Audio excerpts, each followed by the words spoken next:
Welcome to another episode of Mormon Discussion Podcast. I'm your host, Bill Reel. I'm here with a good friend, Spencer Wright. Spencer, glad to have you on once again. I think this is maybe your fourth or fifth time with you and I having a conversation. We're going to go into morality, and I'll just give the listeners a little bit of a backdrop. Recently, I started a series of discussions with Jacob Hansen, who is an intelligent, articulate, believing member of the LDS Church. We are just taking it session by session, agreeing to a topic, and then that Friday going live and having the conversation. The very first session was on morality and essentially around how one who doesn't believe in God forms morality and how one who trusts in the Judeo-Christian movement frames morality, and whether one morality is trustable over another or more effective over another. And then our second session, we talked about faith crises, but it seemed like half the conversation came back to morality. And I felt like session one was really good. And folks, if you want to check that out, you can go to our YouTube channel, Mormon Discussion Incorporated. Look at the recent videos, the live videos, and you'll see those two discussions with Jacob. The first discussion, I was really happy with how both sides presented their points of view. When I got into the second one and it came back to morality and talking about faith crises, there were several moments where I felt sort of out of my own natural place where I kind of thrive talking about this stuff. And Spencer Wright, a friend of mine here on the show, reached out to me 3 or 4 days ago and said, "Hey, Bill, I've got some thoughts." And this is really Spencer's wheelhouse. I've got some thoughts on the data that Jacob presented. There were things that Jacob got right that we don't often give credit to. There are things that I think Jacob maybe could have framed better, or maybe he was not aware of certain perspectives. And I wanted to give Spencer a chance to talk about all of that. And so, Spencer, I'll turn the time over to you. First, start us off by giving us a brief intro about who you are and what makes you qualified to talk about these kinds of ideas. And then let's have you jump into where you want to start from there. Yeah. So I've just basically been studying philosophy for a very long time. So I am just very familiar with a lot of these concepts and ideas. And so, and I think what kind of prompted me, what sparked me was that to discuss these things was that Jacob is raising some really important issues that I think people don't really think about a lot. But more importantly, I think it's kind of scary. I think it's a little bit like the monster under the bed, where you're a little afraid to have those kinds of conversations about what's actually the support of your beliefs and values and whatnot.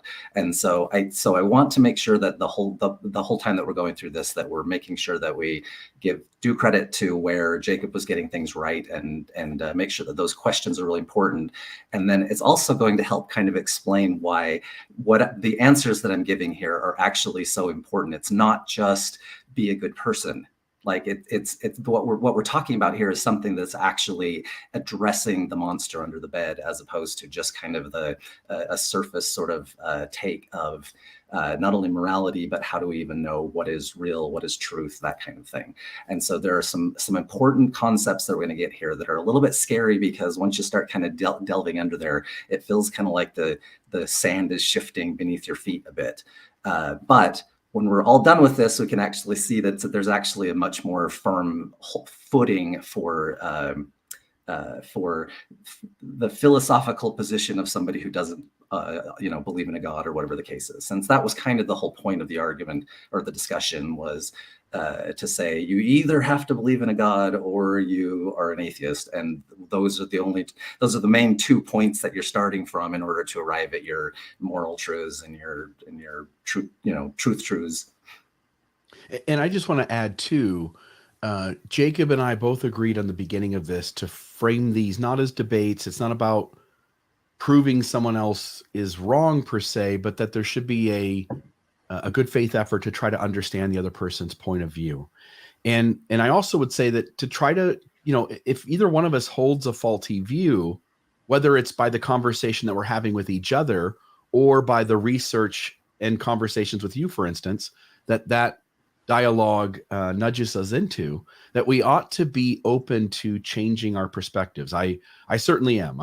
If you present something today that counters, and you've already done that as you shared with me a few thoughts of what this conversation would entail, there were places where I go like, oh, like I worded it that way, and you're right. Like that doesn't really represent how I feel about this. And I had to kind of change my rhetoric. I would suggest that folks who are delving into those conversations with Jacob, who are following along and listening to me and Spencer have this one, that we not make these conversations about who wins and who loses. Rather, that we ought to value truth. We ought to value rational thinking. We ought to value getting to the bottom of what is the best explanation for what we have in front of us. And if I looked really bad in session number 2 or really good in session number 1, I could care less. I'm really grateful that these conversations are taking place. And I'm hoping that they are a springboard or a jumping board, which this conversation is here with you, a jumping board into other areas where we can all refine the way we word these things and refine our logic so that we represent reality as close to what it is as possible. Awesome. All right, so take us away. Jump to the first slide. Let's do it. Okay, so this is basically the representation of kind of the problem that I think that Jacob was trying to get at, that he's trying to say we need to look under the bed and check for monsters, sort of thing. And so he kept referring to this as the philosophical legs of someone's belief system. If you say, I have a certain value, I believe in going and doing good community service work or whatever the case is. And then you say, okay, well then what is the basis of that value system? And then you say, well, I feel like being a good person. I feel like doing good. Well, the problem is, and this is where Jacob is absolutely right. And this is actually what prompted me to want to come on and chat about this, is that essentially, if you keep referring to some other value in order to support your values, you're confining your discussion completely to the contents of the house, as opposed to what is actually supporting the house. And so what we're going to go through here, instead of looking at it just from the values to say, I have a value and this value can be based by this value and this value, we're trying to get underneath that and say, what is the supporting, what actually drives the value in the first place? And that becomes the legs, the supporting basis of the philosophy. Yeah. So for instance, in the conversation with Jacob, I would suggest that my values were to be fair to people, to create collaboration and reciprocity, to have folks essentially being kind to each other and to help folks flourish, which is actually what Jacob added, trying to steel man me. And I think he did a great job on that point. That I want to see human beings flourish and that systems not take advantage of people. And as Jacob kept pushing on where I get that from, I was agreeing with him that on some level it's subjective, in that every human being, even good human beings, might disagree on morality. And yet, as you're pointing out, we need to get to why we human beings, most of us, value being fair and kind and wanting people to do good things to each other so that we all flourish. We need to get to that underlying structure. Yeah, and this, I'm kind of jumping ahead just a little bit. We'll come back to this in another slide, but there's another aspect to this too, which is I'm trying, the reason why someone might even ask this question is because we're concerned about, if, and in fact, I have lots of theistic friends who will essentially say, well, I'm concerned that when people leave religion, that they no longer have a sort of a foundation for values.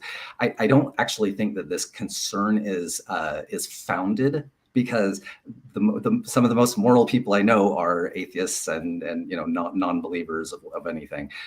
But there is still that question of, well, where did those guys get their values from? Because I don't know what's going to happen if I wake up tomorrow and I feel differently. I feel like I don't have to help people. I don't have to be a good person. Whatever. What does good even mean in the first place? So there is some value to asking this question, to say, what is the basis? If you get rid of God, if God was your basis of goodness, and you get rid of God, then where do your values come from? It's a fair question. And it's important too, because if we were to fast forward in time, if we don't have some sort of underlying structure that assures us that we're going to be good to each other, generally, again, there's always going to be bad apples, then with no God, with no outer authority voice in the heavens declaring what is right and wrong, we could collectively as a society, based on the assumption that we don't have anything locking us in, we could slowly shift to a very different point of view where we don't value human life, for instance, collectively. And so I think you've hit it, that this structure underneath really does need to be fleshed out. Yeah. So let's jump to the next slide. Okay, so the term objectivity came up quite a bit in the conversation. And so I just want to make sure that we understand what definition we're talking about here when we're going through the concepts, and make sure we understand what we mean by objectivity. The first definition is kind of more like the concept of being objective in your viewpoint. Being, we think about a judge who is looking at both sides of the case and trying to make a decision.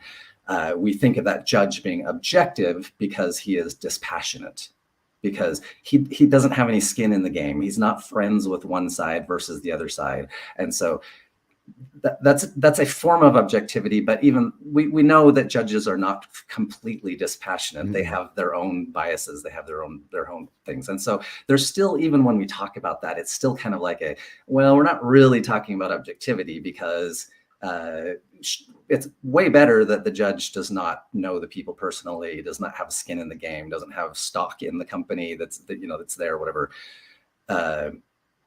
But that's one possible definition of objectivity. Right.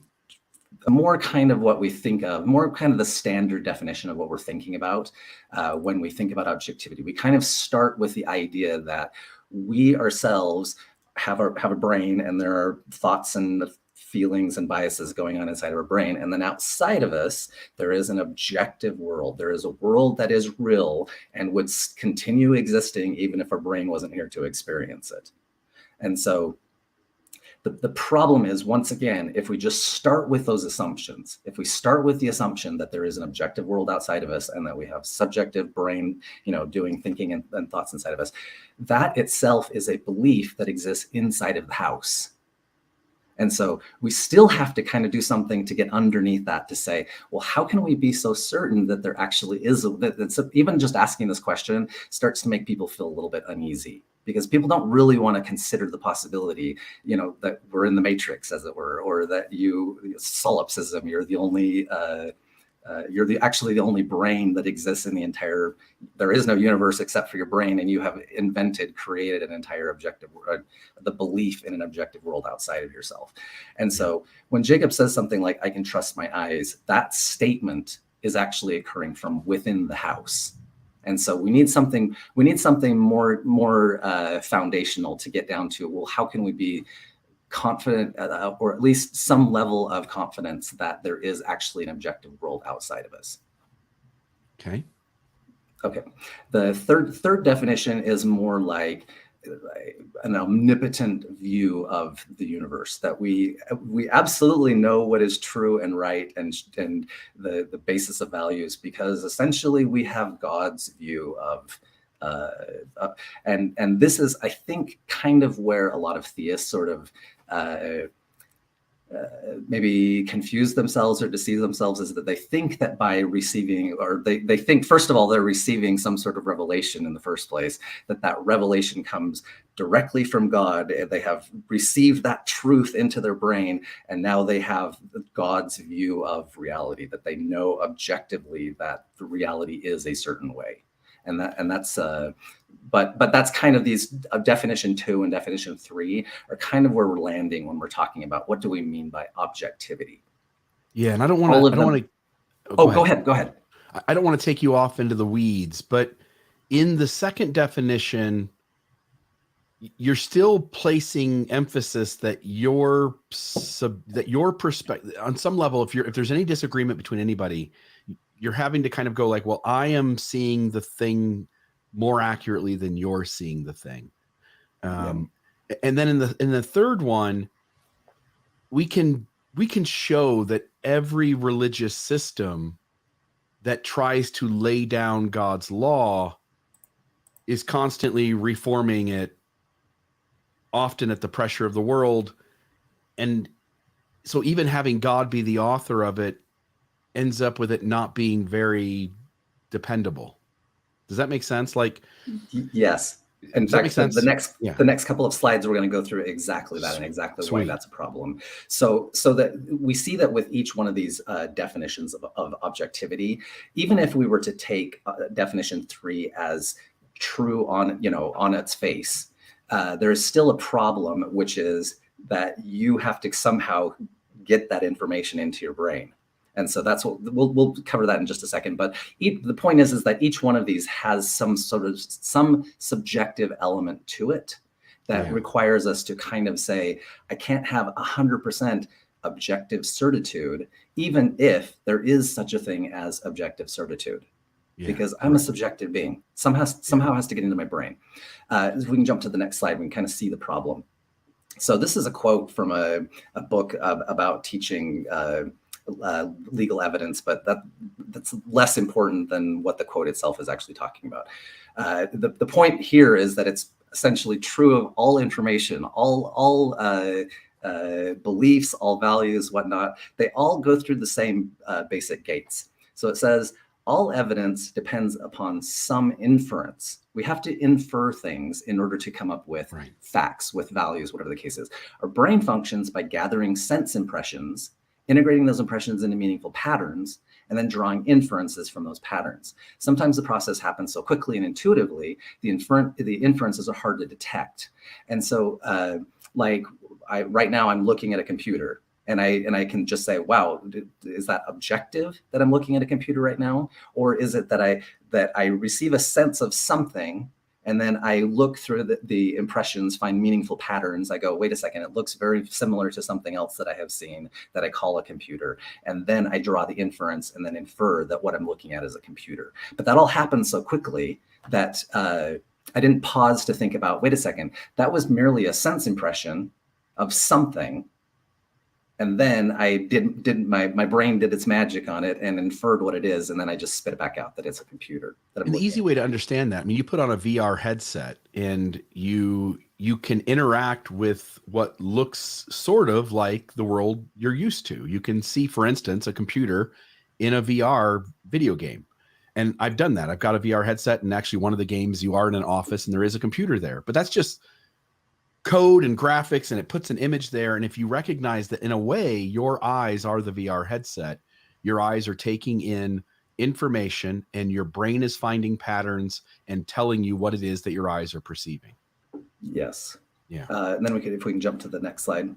So the two problems with this is, number one, that process of the sense perception and subjective interpretation of that sense perception could be occurring entirely inside of your brain.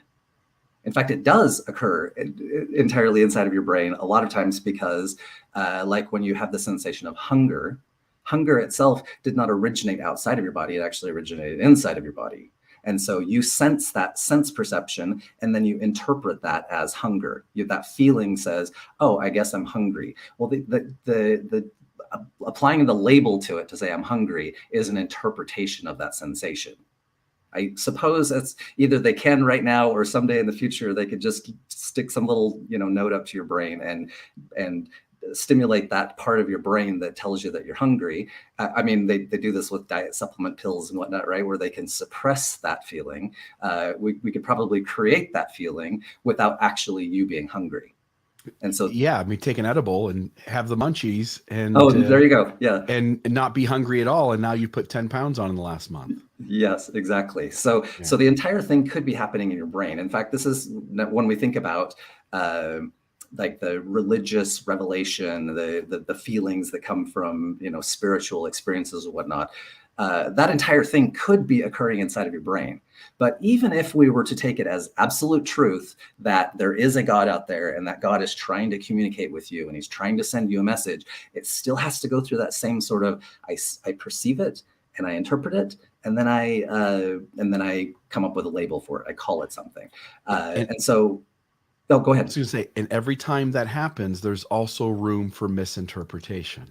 Yes, and that's the key right there. So like Mormons teach that written into the heavens is the value of not drinking coffee, and so it's possible that Mormons have correctly interpreted however we arrive at correct interpretation. Mormons have arrived at the correct interpretation that God has decreed that coffee is bad and you're not supposed to drink coffee. You can't get a temple recommend if you drink coffee.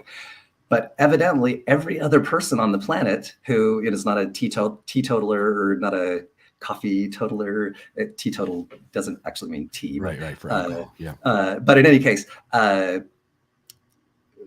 they have evidently interpreted the heavens incorrectly. That's what we must assume if we were to assume that Mormons got it right, we have to assume that 99.99999% of the population has gotten it wrong. With the allowance that they just didn't encounter it. They didn't know any better. Well, right, but they're still behaving in a way that, or understanding the world works in a way that's different than it actually works. Yeah, and so I mean, most every theist believes in theism in a sense that they have some sort of access to the heavens and are reading the decrees of the heavens and know that that's what God wants, and so they're reading the heavens and getting something different. They're seeing the same.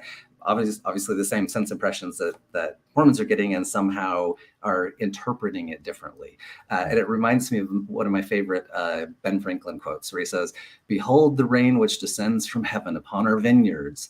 There it enters into the roots of the vines to be changed into wine, a constant proof that God loves us and loves to see us happy." And so right. Ben Franklin is reading the heavens. He sees that rain and the rain turning into grapes and turning it into wine. He sees that as proof that not only does God not want us to drink coffee, he does want us to drink coffee. He wants us to drink beer and wine and everything else as well. And so he's reading the heavens and just getting a totally different impression. Now, of course, Ben Franklin could be wrong, but then we have to kind of figure out, well, then what's the difference? Why is it that Mormons understand this idea of the word of wisdom correctly, and everybody else is reading the heavens incorrectly? Yeah, totally. And you could, again, we can get into this later, but you could substitute things that the Mormon religion knew for sure was true. Take that coffee picture with the red circle and the red line through it. Take that out and put in people of color are less valiant in the premortal life and carry the curse of Cain or Ham, right? And all you have to do is watch that graphic there and notice that whatever God was giving, by the time it got into our brain or a church leader's brain, something was off. A misinterpretation happened, a misunderstanding happened, so that we could demonstrate now, 200 years later, they now go like, oh, we messed up. It's something other than what we thought it was. And hence you can see how this process could lead to people thinking that God thinks things only to have to disavow them hundreds of years later. Yeah. So it essentially comes down to what is most likely, if we're trying to say what's probably going on here with both Ben Franklin and Mormons, is that they are like that quote that we just read before. They're just kind of squishing together sense perception and subjective interpretation, not really being able to tell the difference. But they haven't drawn a distinction between what they perceived. Like, I just see the computer or see this thing, right? And then I interpret it as a computer, or I just see a computer. That they're having trouble distinguishing what is the sense perception and what is their interpretation of that. So if we are to believe that there's such a thing as objective certitude, this direct connection to the underlying nature of reality, you can only say that you have it if and only if you can't possibly be mistaken. That's the key. God himself can only be objectively certain about the nature of reality if and only if he can't possibly be mistaken. The problem is that human minds that kind of have this sort of false sense of certainty, we call that psychological certitude. It's just that's just something that goes on in your brain that basically goes, oh, I am certain that I am right. Well, you having a really, really strong, firm certainty is not actually the test here. The test is it at all possible you could be wrong? Because if it's all possible you could be wrong, then you can't possibly have objective certitude. And so that's once again the problem when we're talking about how do people come to this position where they believe they are objectively right. What's probably going on is not that they have achieved objective certitude. They've arrived at psychological certitude, where they just have convinced themselves that they're 100% right. Yeah, I mean, and I was looking for it. I've got a few photos that I used to have on my phone. I don't have them now. But when you first look at the photo, you think you're seeing something. It looks so obvious immediately. And then as you sit and stare at the photo for a minute, it actually is something completely different than you thought it was. And I was going to try to find one of those. But again, you're trusting that not only are your eyes picking up the information, and there's lots of things, there's lots of instances where your perception through your senses can be manipulated to think something other than what it actually is. And even if your senses are picking something up, say a smell, for instance, you might first go like, I know what that is. That's this. And then you think about it a little longer. You're like, no, it's not that. It's this other thing. Like, we're also prone, even if our senses pick up the data correctly, our thought process can then get in the way and actually give us a different idea about what it is rather than the actual reality of it. Yeah, and that's actually a good point too. I can't remember the name of the phenomenon, but there's actually something that can happen inside of your brain where your brain believes you are smelling something, but it's actually your brain is creating the sensation of the smell. And so it's totally possible that even though you're like, oh, wow, I can totally smell the blah, blah, blah. Can anyone else smell it? And it's actually not, it's not even perception from your nose. It's actually a perception that originated in your brain. My mom was a smoker. And when she died of cancer 3 years ago, my dad swears that she's around because he suddenly can smell cigarette smoke. But if anybody else is around, they don't smell it. So it's something going on with his own sense of loss that that smell is being entered into his mind, that he's actually picking it up through his nose. But in reality, it's all inside his head. Yeah. Yep. If we can jump to the next slide. So let's now start, instead of trying to shoot for objectivity, because we can see that there's a problem with each one of those definitions of objectivity. No matter what, your subjective interpretations and whatnot end up getting in the way of something that's truly objective. So what we're going to shoot for is something a little bit different here. We're going to call it reasonableness. And reasonableness is, you and I have talked about this. We've talked about this a couple of times on the show even. We're just trying to basically establish a set of rules. And I should have mentioned this on the very first slide, but one of the, I guess I kind of did. One of the rules that we need to follow is that it can't be something that needs to go into the house in the first place. So if what we're talking about is values and how do you get to your values, you can't appeal to a value to create your foundation. You have to appeal to something else. And so what we're going to do here is we're going to create a set of rules that themselves are not so much I'm not starting with a belief in God or a belief not in God in order to come to what is likely a set of values that you may or may not have and why you might have those values. And so we've already seen one of the problems of just the idea of perception and then how to overcome that. The first is to separate the sense perception from the subjective interpretation inference. That would be one of the very first things that we have to do, and it's really hard. And there's no guarantee that even if you are starting out and saying, well, that's what I intend to do is to separate my sense perception from subjective interpretation. that doesn't guarantee that you're going to do it. And so it helps a lot to, have friends around to kind of ask the question, well, is that also what you perceive, in order to kind of see if maybe your subjective interpretation is kind of getting in the way of what you're actually perceiving. But that's the first thing. That's not telling us to be good. It's not telling us to be bad. It's not telling us to harm other people. It's not telling us to love other people. It's just saying, separate out what you think you see from what you are actually perceiving. That's the first step. Okay. The next step is to treat indistinguishable perceptions indistinguishably.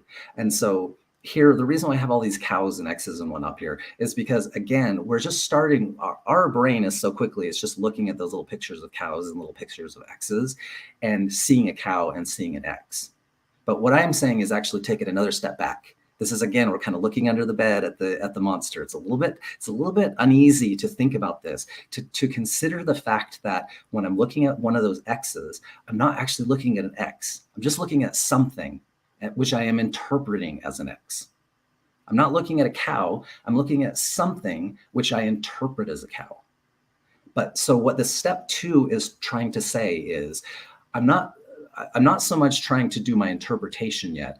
All I'm trying to do is say the two images, the two entities at the top over on the right, they're not two X's, they're just two somethings which I cannot tell the difference between. I can't distinguish them. Right? Does that make sense? Mm-hmm. So all I'm saying is I can distinguish between one of those X's and the Y, or one of those X's and the cow, but between the two X's, I can't distinguish them. And that's something that it just truly does happen inside of your brain. There's no way that I can tell a difference or I can't tell a difference. And so if I cannot tell the difference, I need to treat them as the same thing, the same type of entity. So I see the two little cows down there. I don't know they're cows right now. I don't know exactly what they are. I'm not trying to put a label on them. All I'm saying is I can't tell the difference between them. And so I'm going to treat them as the same entity.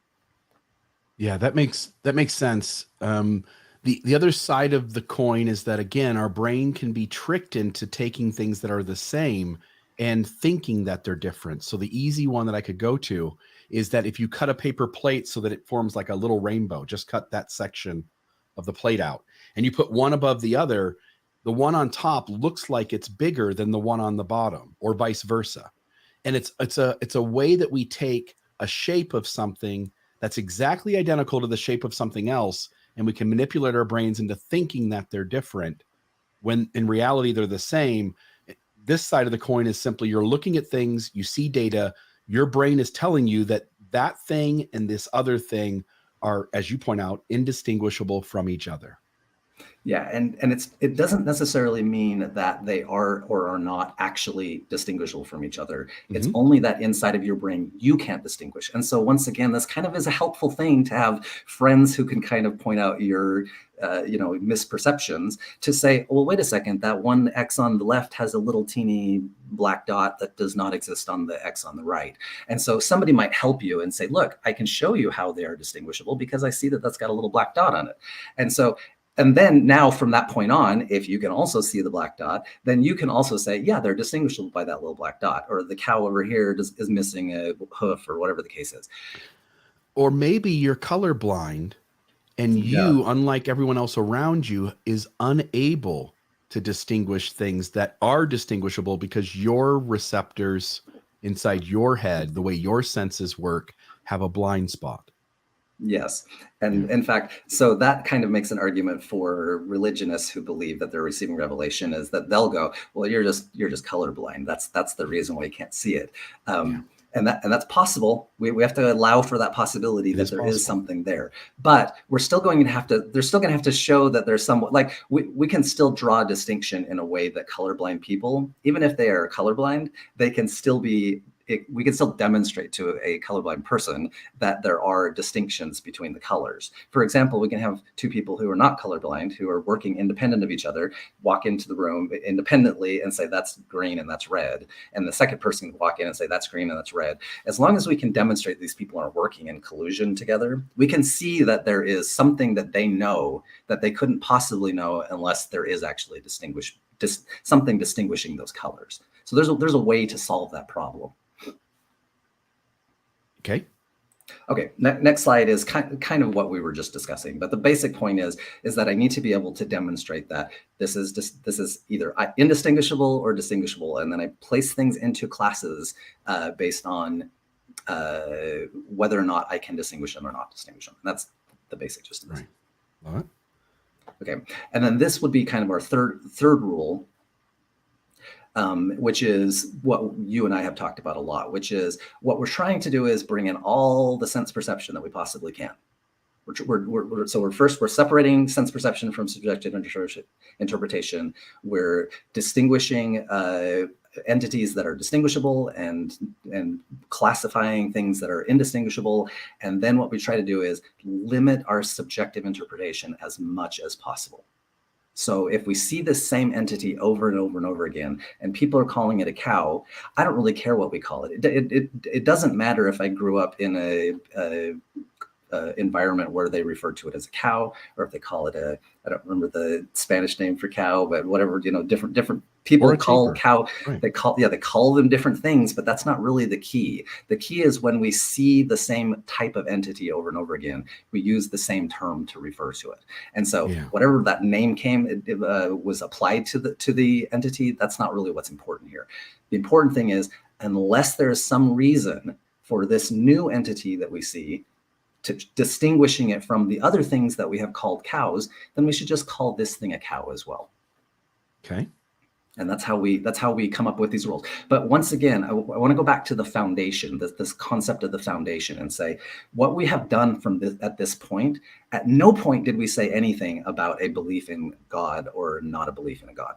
Right. I haven't said anything about a belief in cows. I haven't said a belief in X's. I haven't said a belief about anything. All I've said is I have sense perceptions. Whether or not maybe I'm not actually getting sense perceptions from outside of my body, I don't know that either.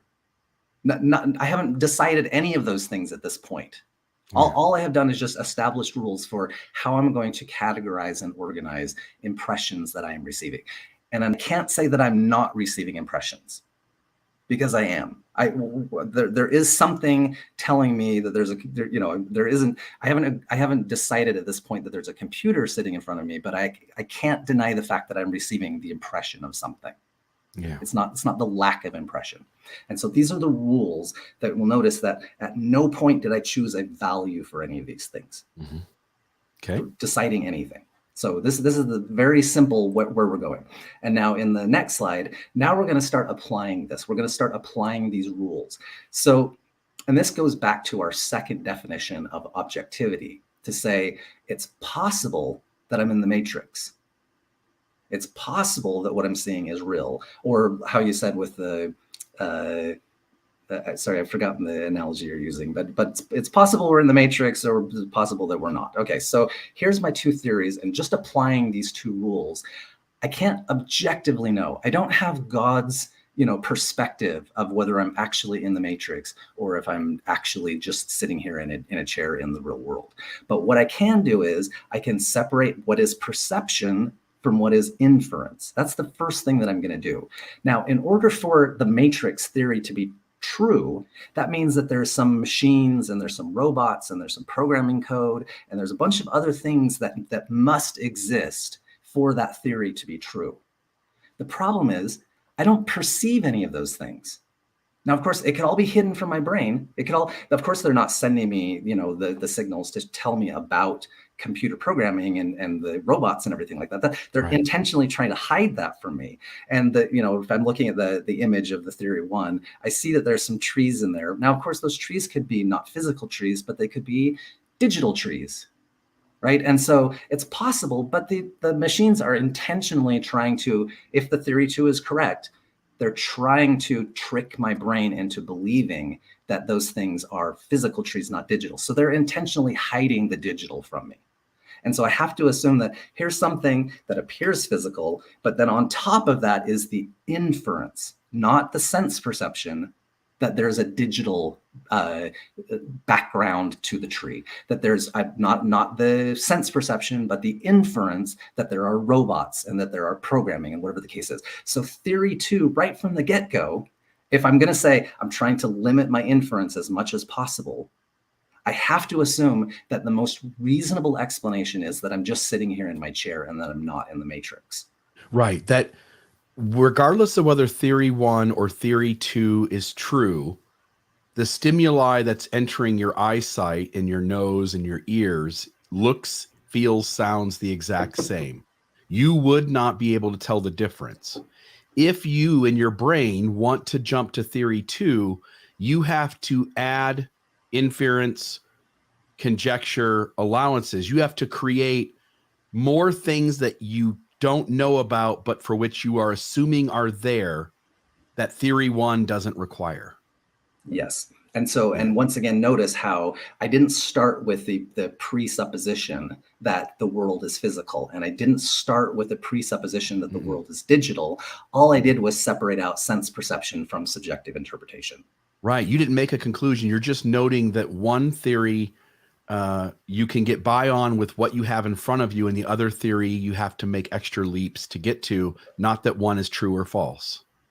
And so, yeah, and it's, if we were looking at this from like the objective definitions, there's no way that I can possibly know, based on just what you said, if it was all hidden from me and it was intentionally hidden from me and all made to look like it was physical under theory 2, then what I'm looking at, there is no possible way that I can say, I know with God's perspective that this is definitely a physical world or this is definitely a digital world. But by just following these simple rules that does not start with the conclusion in order to come to the conclusion. So it's not, I'm not starting inside of the house. I'm starting with a set of rules that themselves don't posit that the world is physical and don't posit that the world is digital. I can conclude that it is reasonable that theory 1 is more likely than theory 2. Right. And I think so hopefully the audience, that makes perfect sense. Yeah. And so this is actually why it's really, really important to understand that what we have done with these rules then is something very different than just saying, because I want to be a good person. Right? Because these rules, once again, I haven't started with whether I want to be a good person or a bad person, or even what good and bad even means. I'm not making any kinds of decisions on those types of things when I get into this. So it's the same thing when I'm talking about theism or atheism. I'm not starting with the assumption that theism is true or that atheism is true in order to come to what is most likely. Yeah. And we could apply that to theism and atheism right now and say, well, what's more likely? Okay, well, we can devise a world in which God is not necessary, and right there, that's the problem. By saying, as long as we can account for everything, I can account for everything that's going on in theory 1 without making the assumption of the computers and the robots and the programming code, then those things become unnecessary. And it's as soon as they become unnecessary, then you have already demonstrated why that is a less reasonable theory. And that's actually what you get with God. And again, reality could be theory 1, reality could be theory 2, but the rational mind has to select the theory that requires the least amount of inference, the least amount of allowances, the least amount of conjecture. Hence, when you create extra inferences, conjecture, allowances by deciding that it is theory 2, and there are people out there who think we're in the simulation, right? The moment you do that, you are choosing something other than the most rational answer. Again, someday we may learn that we are in fact in the simulation, and that will require new evidence to come forward, which then convinces all of us collectively, most of us collectively, to then decide theory 2 is now the most rational answer. But until that information comes forward, it isn't. And hence anybody choosing to believe that prior to it being the most rational answer is being irrational. Yeah. And notice that you said if that day ever comes that we actually realize we're inside of a simulation, it's not going to come from interpretation or inference. It's going to come from sense perception. We have to have something where we perceive it, and the least inferential explanation for that is matrix robots. Or there has matrix. to be new data. Yeah, there has to be new data that comes into our perception. We have to perceive something. So again, if somebody wanted to convince me that theory 2 is correct, they shouldn't be pointing to more inference in order to make their point. More inference just makes it less likely. Yeah. And so I don't want more inference. And so this is why the problem where, and this reminds me of that Carrie Milstein quote. Do you have that handy? Yeah, I can play it. I can play it right now.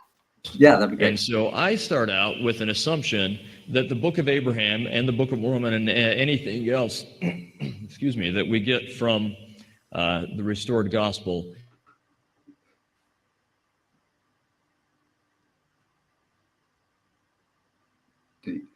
I think you might have shut him off with your sound off. Within that paradigm, because to me it's a given that it's true. There are others. Sorry. And so I start out with an assumption that the Book of Abraham and the Book of Mormon and anything else, excuse me, that we get from the restored gospel is true. Therefore, any evidence I find, I will try and fit into that paradigm. I don't feel that I need to defend that paradigm. I feel that I want to understand the evidence that I find within that paradigm, because to me it's a given that it's true. There are others who will assume that it's not true, and on these points we'll just have to agree to disagree, but we will understand one another better when we understand how our beginning assumptions color the way we filter all of the evidence that we find. Yeah. So notice that essentially what he's doing is he's saying, when the question on the table is whether the Book of Abraham is true, I start from the assumption that the Book of Abraham is true. And so he's trying to basically argue that the opposite side must start with the assumption that the Book of Mormon is, or the Book of Abraham is false. And it's just simply not true. That you don't have to, but once again, what he's doing is he's starting inside of the house in order to come to the conclusion of what's inside of the house. He didn't actually go under the house and give us something else that is not the belief in the Book of Abraham, or yes, the belief in the Book of Abraham, in order to conclude that the Book of Abraham is true. So he's starting with this kind of weird circular reasoning to arrive at his conclusion. I have not, my rules do not say anything about whether the world is physical. I don't start with the assumption that the world is physical. I don't start with the assumption that the world is digital. I don't start with the assumption that there's a God. I don't start with the assumption that there isn't a God. I'm only starting with these three rules in order to arrive at what is most likely. Yeah, love it. Okay, you want to do the next? Yeah, next slide. Okay. So now we'll kind of get back to this question of where do you get your values from? This is a really important, good question. I think we've kind of already covered the reasons why this is important. There are we kind of want to know that you're unlikely to change your perspective, and also that you're a safe person to be around, essentially. Now, there are a couple problems though if what we mean by the question is, are your values objective? We've already kind of covered a couple of these things, but the point is, like with divine command theory, there's all kinds of other issues. We think about like the Lafferty brothers, the Under the Banner of Heaven story or whatever, where divine command theory is essentially saying that a value is objectively good because God says so. Well, we can already see with the Under the Banner of Heaven stuff, the Lafferty boys, killing their sister-in-law, that if they believe that they're doing that because God told them, or we can use Nephi, Mormons go, well, they weren't listening to God. That was just their own, it was their own subjective interpretation of sense impressions that they got.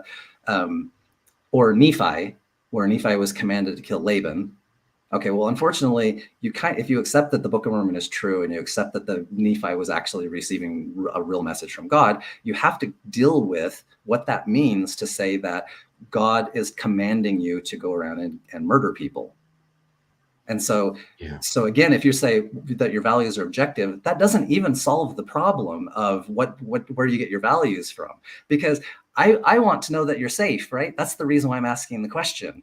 I want to know that you're a safe person to be around. And so, of course, we know that most Mormons are not going around believing that God is telling them to kill people. And so there's something else that we can kind of say, despite the fact that they believe in the Book of Mormon, they still have another set of values that's actually outside of Mormonism that they use to look at the Book of Mormon and go, yeah, that's not going to happen. And you can see that from the 20,000 foot view when you recognize that essentially 100% of Christians don't follow all of God's laws, because in the modern day, all Christians, and again, I'm 99.99999, and the 0.00001% that's left is either in prison for holding up their values, or they're a genocidal maniac running around that we haven't caught yet.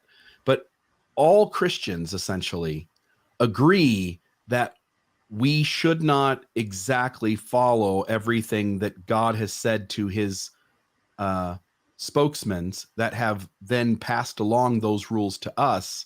They also, all Christians agree there's some flaw in that system of God speaking, man listening, putting his words down on paper, and creating rules that we follow. Because all Christians are ignoring at least some, if not most, of all of God's laws that he's given us.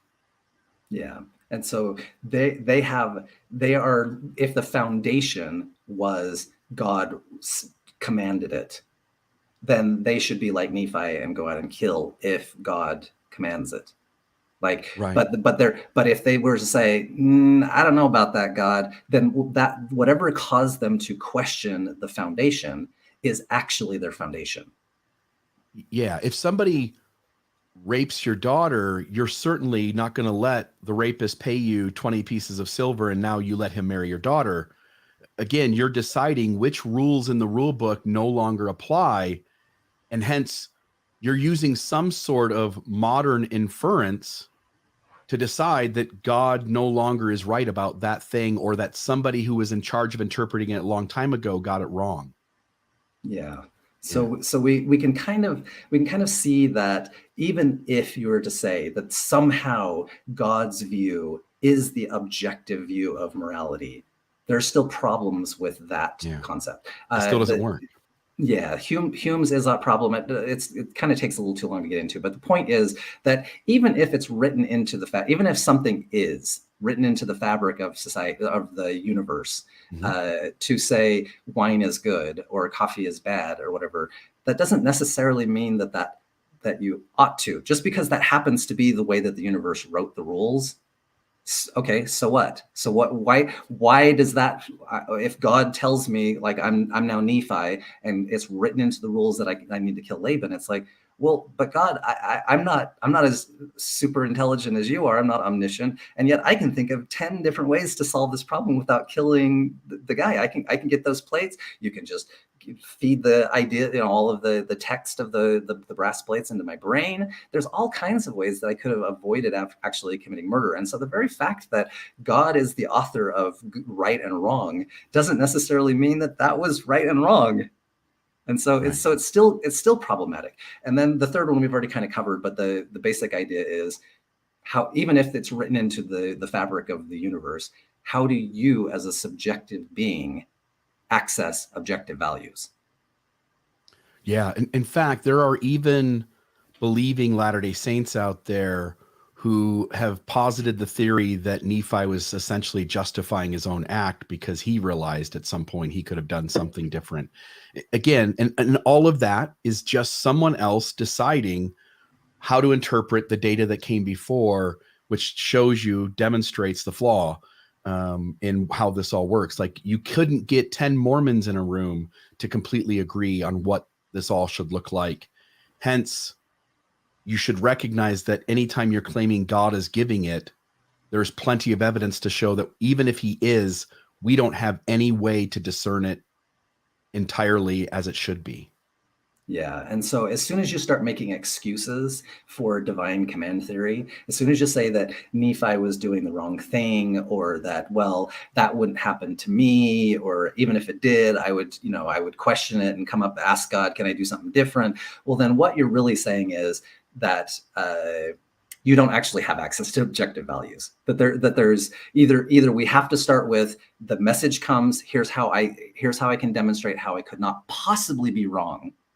And good luck on showing that, being a subjective being. How do you demonstrate that you can't possibly be wrong? How can we demonstrate that Nephi couldn't possibly be wrong, that the Lafferty brothers couldn't possibly be wrong? And then even if you get to that, then to just say, okay, well then how can you prove that you received it subjectively or objectively in the first place? Right, totally. Okay, on the next slide, this is kind of covering what we just talked about, but this is really, really important because the point here is what we're really trying to ask from the question is itself a value. I only care about asking this question because I have other values, which is I don't want to be the victim of Nephi and the Lafferty brothers. And so Right. I want to know where people are getting their values from because I want to know that you are a safe person with whom I can build a society. And I also want to know that your values aren't going to change on a whim. And I threw this in, but we kind of already talked about this, that little part of the bottom, which is when people just refer to inner conscience, the problem is they're still referring to some value that's within the house. It doesn't really it doesn't really tell us that somebody is a safe person to build a society with, because their inner conscience could be a bad person. And by bad, I mean somebody who's going to harm me, right? That's what we mean when we say a good person or a bad person. If somebody harms me, I see that as a bad thing, right? But ironically, when we see people harming other people on our behalf, they're the hero, right? Somebody's coming to harm me. Somebody else intervenes and stops and harms that person so that person can't harm me. That person harmed, but they harmed the right person, and now they're a hero instead of a villain.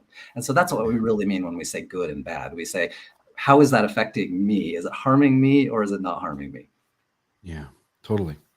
And just for full disclosure, I mean, this was part of the point of view I took in the conversation with Jacob, is that I'm being led by what I think is a healthy inner conscience that doesn't do blind obedience to a system or a leader or an outside voice. But as you're pointing out, stopping there and not taking it further leaves me also creating inferences about what's right and wrong, and on some level operating, again, not in reality, because we'll get to it, but I'm explaining it in a way that leaves me entirely operating on subjectivity.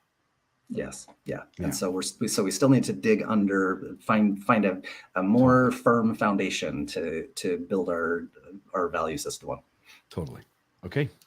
Okay, and then on the next slide, the only point of this slide was just essentially to draw a distinction between certain kinds of values. Like just in the last slide, I was talking about somebody coming to harm me. Someone's coming to try to hit me or shoot me or whatever the case is.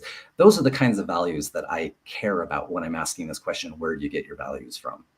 Because what we're not really so concerned about is whether or not somebody, and Mormons too, right? Mormons don't spend all day long trying to stop people from drinking coffee. They themselves don't drink coffee, but they can, and I'm trying to essentially draw a little sliver here to say if that little sliver is the people who believe that drinking coffee is wrong, is immoral, they can still somehow come together and form a society with everyone else who thinks drinking coffee is just fine. We can somehow society can still run, traffic rules can still kind of keep us all together, and business rules can all keep us together and whatnot. And yet somehow, even though God is so mad about people drinking coffee that he doesn't let people get a temple recommend for drinking coffee, somehow Mormons are able to work with all these other people in order to come to determination of how should society work. We can disagree on coffee. We have a hard time disagreeing on murder. Right. But Totally. the question really is the value that you're talking about. How does it affect me? How does it hurt or help me? And so what I'm really asking with this question, where do we get values from? I'm really asking, are your values the sort of values that will help me or help us together collectively create a safe society for me? And is the basis of your values something that I know that is, we're not going to all wake up tomorrow and you're going to have a complete opposite set of values? Yeah, totally. Okay. Okay, so this kind of is just sort of wrapping up all of the ideas that we have talked about up to this point. The basis for the adopting a particular claim can't be the moral or truth claim itself. These have to be the legs. And the point of this slide is essentially to say, I agree with Jacob. When Jacob is asserting that the basis has to occur outside of the house, has to be a foundational principle that is not itself the value that's being contested, then totally agree. So we can't have a basic assumption of your argument that you're appealing to that as your foundation. The problem is, if we jump over to the next slide, the problem is Jacob spends most of his arguments going through and saying the basis can only occur inside of the house. This is essentially the Carrie Milstein quote, right? And so he says, no matter what, if you're an atheist or a theist, you must start with the belief in atheism or theism in order to come to your conclusions about values. As we have demonstrated as we're walking through this, that's just simply not true. At no point did I say that you must start with the belief in theism or atheism in order to come up with what is likely the situation with, are you in the matrix or not in the matrix, or is there a God or is there not a God? None of that was required in order to do this. Yeah, totally. Okay, this is just a fun quote, just because I think it kind of helps set the stage for the problem of evolution, the problem of evolution as seen through the eyes of theists. That they see that God is the only possible answer to both our rationality and also for our value system, or whatever the case is. But again, evolution isn't a basic assumption of theism or atheism. There are lots and lots and lots of theists who believe in evolution. Evolution doesn't absolutely necessarily automatically lead to a belief that there is no God. And I am not starting with the assumption that evolution is even true to begin with. I'm just saying it's more likely based on the rules that we have established. Right.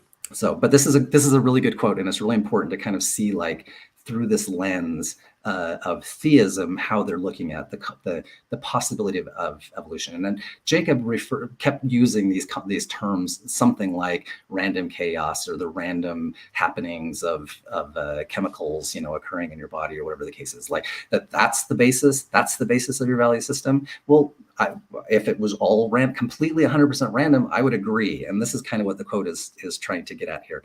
Supposing there was no intelligence behind the universe, no creative mind, in that case, nobody designed my brain for the purpose of thinking. It's merely that when the atoms inside my skull happen for physical or chemical reasons to arrange themselves in a certain way, this gives, as a byproduct, the sensation that I call thought. But if so, how can I trust my own thinking to be true? So if we're starting with this foundation of evolution, and we assume that evolution is just completely random processes, how can I then conclude this idea that my values are good, or that my thoughts are true, or whatever the case is? It's like upsetting a milk jug and hoping that the way it splashes itself will give you a map of London. But if I can't trust my own thinking, of course I can't trust the arguments leading to atheism, and therefore I have no reason to be an atheist or anything else. Unless I believe in God, I cannot believe in thought. So I can never use thoughts to disbelieve in God. Just sounds so perfect, doesn't it? Yeah, except it feels like a straw man, but sure. Yeah, so it's kind of just, we're setting up the point of, is evolution actually arguing for random chaos? Is that actually what happens? Is that actually how evolution works? No. Can thought be explained in any other way that doesn't involve creator God, or could involve evolution? And then whatever possibilities your brain can come up with, put them all on the table, and then pick the one that has the least amount of inferences or conjecture or allowances. Yeah, so we need some other way to explain why brains, the organization of brains, can be a legitimate way to say, okay, I can see how it arrived at rational thought in order to, or values for that matter. And we'll see that evolution actually explains both of them. I was going to say, starting off with single cell life forms and working to extreme complex multi-cell life forms sounds exactly like the pattern that works itself out in real life. But anyway. Yes. Yeah. And so let's think through the logic with the next slide here of how that actually happens. So let's start with a single cell amoeba and what's going on. Now, of course, single cell amoebas obviously by definition do not have brains, since brains are themselves are multiple cells coming together. But we could also be looking at this as like a sperm, because a sperm actually is doing this. It's actually doing the same thing. And so we can kind of see what's actually happening. So it's not a brain so much as it is when we understand what is a brain. A brain is logic circuits. And with AI kind of popping out here, we can kind of see how easily that we can see that brains can occur through just the banging of two rocks together. Essentially what we do with AI is we get an answer spit out. It starts out random. The whole concept of an AI brain is that all of the connectomes inside of that brain are essentially just random. And then we ask it a question, we get out an answer, and we go, no, the correct answer was supposed to be this. And then what the AI system does is it goes back through the brain and it goes, wait, I got it wrong. And so therefore it was wrong because of this and wrong because of this. And eventually we do this thousands and thousands and thousands of times. And eventually what happens is it creates sort of a curve that follows the correct answers and says, oh, the connectome should have been arranged like this in order to come up with the correct answer. And then all of a sudden you get ChatGPT that can do 90% on a law school test. So that's basically what brains are. In fact, that's the beginning of evolution. And evolution is a response, that response process that happens in AI where we go, nope, that's wrong. You got to do this. Nope, that's wrong. Do this. And it eventually creates the logic that we see in AI. That's what happened with brains. That's what happens with organisms. So this organism, and again, we can think of it like a sperm, right? The sperm is actually doing the same thing without a brain as well. What it's doing is it has a little flagellum that gives it a choice. It has a way to receive input and a way to use its little flagellum to choose an output. And so what's happening is it receives some sort of an input, and then the chemicals inside of it behave like logic gates, just like what you would see in a CPU or inside of a computer program, that those logic gates say, if it's food, go toward it. If it's danger, go away from it. And then that process, now if we think, we can consider like we have two random amoebas where one is programmed like food good, danger bad. And then we think of another amoeba that's programmed food bad, danger good. So that number two, we draw a logic map that says, if it's danger, move toward it. And if it's food, move away from it. And so those little logic gates that are happening, this isn't really a brain, but there are chemical logic gates that are occurring inside of those little amoebas that say, go toward food and away from danger. Or we can hypothesize another amoeba that does exactly the opposite. And what is going to be the outcome for map number 2 versus map number 1? Oh, you're on the. Yeah, it could be in, if we go back in time to whatever the very first set of life was on this planet, somewhere deep in the ocean, whatever it was, and let's just, single cell organism of some sort. Let's say there's 100 of them. And by the way, there probably could have been life before there was this branch of life, and it just didn't make the right decision. And it extinguished, right? So whatever that first branch of life was, let's say there's 100 of them, single cell organisms, and a certain degree of sunlight kills them. And staying deeper in the ocean where there isn't sunlight, they live. And it could have started off completely random. And 50 went up a little too high and died, and 50 stayed down low and learned somehow. I want to use that language. The ones that preferred to stay lower genetically understood, even though it's not a learned thing per se necessarily, that staying down lower, they lived. Now the 50 are gone. They don't get to perpetuate the species at all. They're done. The ones that didn't go up higher to the sunlight live. If there's any sort of replication, there's going to be a stronger propensity for the next generation of them to also stay lower. And any of them that go up too high die. And so little by little, generation after generation, these organisms would be genetically programmed to do the task that led to survival. And any of them that did the task that led to death are gone. They're not perpetuating. And when you do that, generation after generation over billions and billions of years, that turns into something. Yeah, these logic gates. That's exactly what it is. So if we think of the exact opposite logic gate that moves toward danger and away from food, those die off. or statistically speaking, are highly likely to die off, as opposed to the ones who get the logic gates right. Now, how did they get the logic gates? The logic gates are just, those are random mutations. Those are random genetic mutations that create those logic gates in the first place. But the reason why these guys move on to perpetuate to the next is not random. It doesn't come from randomness. It comes from banging up against reality. And so that's what's actually doing the programming, is that there is actually danger out there, and there is actually food out there. And when they have that little if-then code inside of their brain that takes them toward food and away from danger, that's what allows them to continue on to the next generation, to perpetuate and to propagate. And it's actually the same, again, I keep saying sperm, but it's essentially that's what's going on with sperm, right? Sperm is moving toward the right place and not toward the wrong place because of a chemical reaction. It only gets that right because after millions and millions of years of this process, if there's a sperm that goes the wrong direction, it's not going to create a new posterity, right? And so it has to go, of course it goes the right direction, because otherwise the species wouldn't perpetuate. Yeah, totally. So this accounts for two really important things, and also accounts for, this is the legs for why you can trust your eyes. So, but first, it accounts for truth. So when we say, like, how does C.S. Lewis trust his brain to know that he's actually looking at, his dinner and not being eaten by a tiger? Because of this.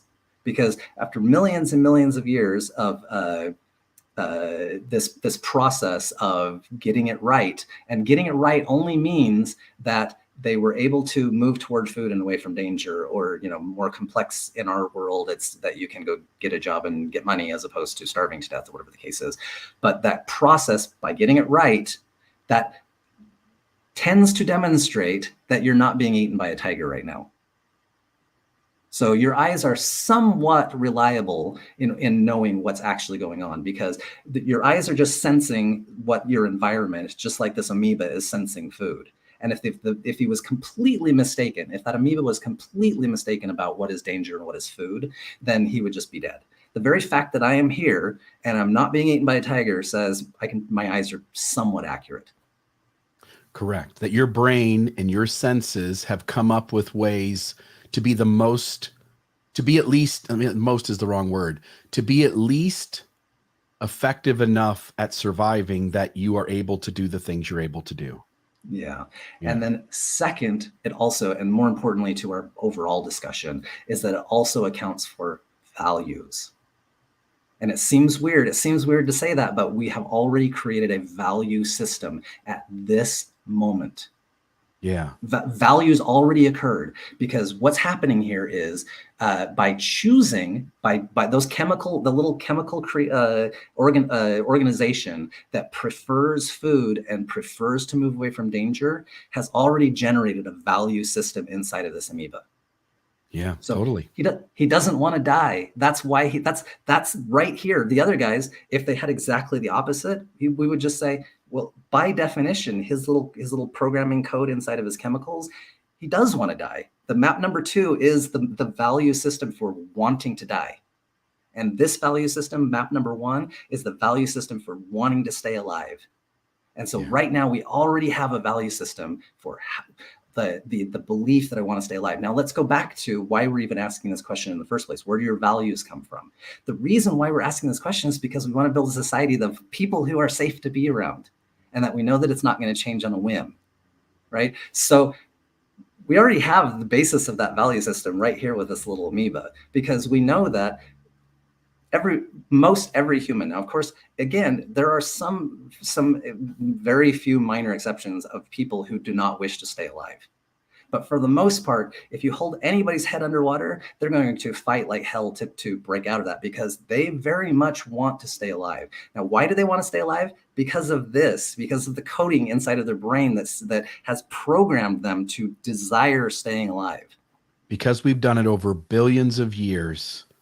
And the reason we're here is because every thing that was our previous generation and the one before that, all the way back to whatever this organism is, have made decisions based on flourishing rather than throwing in the towel.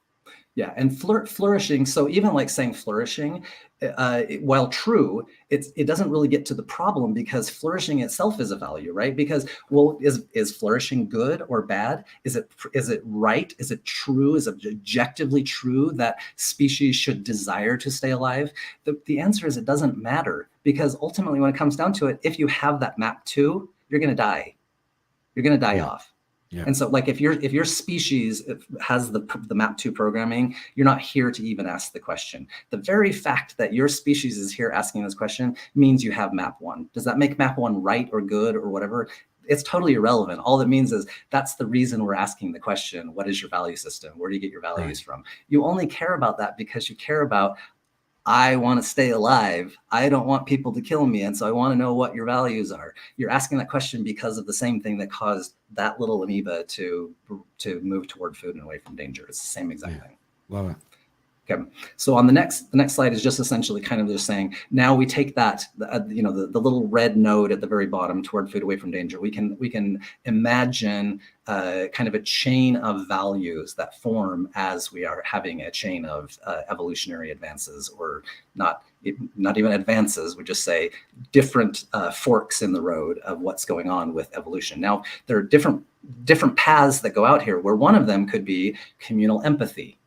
At some point in this process of evolution, some species picked up this concept of communal empathy, like lions and chimps and all kinds of other animals prefer being in groups because they prefer staying alive, and they've realized that staying in groups is actually what keeps them safe. And so that concept of communal empathy, well, platypuses, I don't know if it's because they broke off from the rest of the mammal family at this point, or there could be some other mammals that are not like this, and there could be snakes and lizards who are like this. But the point is that each of these acquired at some point this concept of communal empathy, or didn't acquire this concept of communal empathy. So when we're asking this, the key is the trait was not a decision or a choice. It didn't occur from inside of the house. I do not choose to stay alive. Just the same thing, if somebody were to hold my head underwater, my body will just autonomically kick into survival mode and do everything I can to escape out of that. I'm not choosing that value. I want very much to stay alive. If somebody's trying to harm me, I'm going to do everything in my power to stop that from happening. But also, for millions and millions and millions of years, humans have had this concept of communal empathy, of this feeling of knowing that that you are safer in an environment. You're more in that protecting of yourself, but keeping yourself safe when you are part of a community as opposed to on your own. And so, of course, there are going to be a few exceptions of people who, for whatever reason, don't care about staying alive. There are going to be a few people, for whatever exception, lack that communal empathy. But the reality is, it doesn't matter if you believe in God or don't believe in God. It doesn't matter if you believe in evolution or don't believe in evolution. It doesn't matter if you believe you're in the Matrix or not believe in the Matrix. You have these traits, statistically speaking. And so when we ask this question, how do I know your values aren't going to change on a whim? We already know that because of evolution. That's how we arrived at the point that we are to even ask that question in the first place. Is that person safe? I can't say that one individual is safe, but I can say that overwhelmingly 99%, the probability is that person wants to stay alive themselves, that we can work together, and that they have communal empathy, that we can work together to create an environment that accomplishes the goal of why I'm even asking the question in the first place. I can't know that with each individual person, but I can know it broadly for the entire human species. In the other side of the coin, anybody who brings up the bad apples, whether there's a God or not a God, the bad apples are there anyway. The bad apples, a person who wants to harm others and not follow the collective desire to be good to each other, for instance, to have communal empathy. The bad apple, whether there's a God or not, that person's still there. Again, this isn't part of this conversation, but if you're going to deal with the bad apples, you still have to figure out what approach best keeps the bad apples at distance and recognizes their unhealthiness and keeps them at distance from the rest of the tribe who's practicing communal empathy. Yeah, and I think another key point to that is that the bad apples, there's no rhyme or reason to those bad apples appearing inside of religion or outside of religion, because it doesn't have anything to do with religion. The belief that Just like this. I mean, the bad Yeah. apple's the one that goes towards the danger. Yeah. And there's, again, there isn't anything you could have done to make that not exist. They're going to exist. They're either going to hurt others or hurt themselves by their decision process not being in the best interest of survival. Yeah, and even when we say bad apple, we're saying that from the perspective of our map. Totally. Right? It doesn't mean map 1 and map 2 Still a value judgment on is our part. objectively right and map 2 is objectively wrong. We just mean from the perspective of map 1, which is the perspective 99.9% of us have, that one is counter communal. Counterintuitive to survival and communal collaboration, which is the trait that humans have, at least one of them, that leads to survival. Yeah, so we want to say, when we're asking that question, what we're really asking is, can you build a society with me? And we can't say that in individually what's going on, but in the aggregate, we know that it absolutely is going to happen, that we can always appeal to these basic evolutionary traits to say, well, we're working together, we're trying to create a society. The problem is, and this is something that we are still working on, that's something that has not just sort of naturally occurred because of evolution, but it's not solved because of a belief in God. And it's because obviously people have believed in God for, thousands and thousands of years, and it hasn't solved the problem, which is that communal empathy works for in-groups. We haven't actually acquired this sort of communal empathy for all people and all species. Like it could extend far beyond just even your own group. It could extend to lions and chimps and whatnot. But the point is that we are still very tribal. We see ourselves as a member of a group that is constantly being attacked from the outside.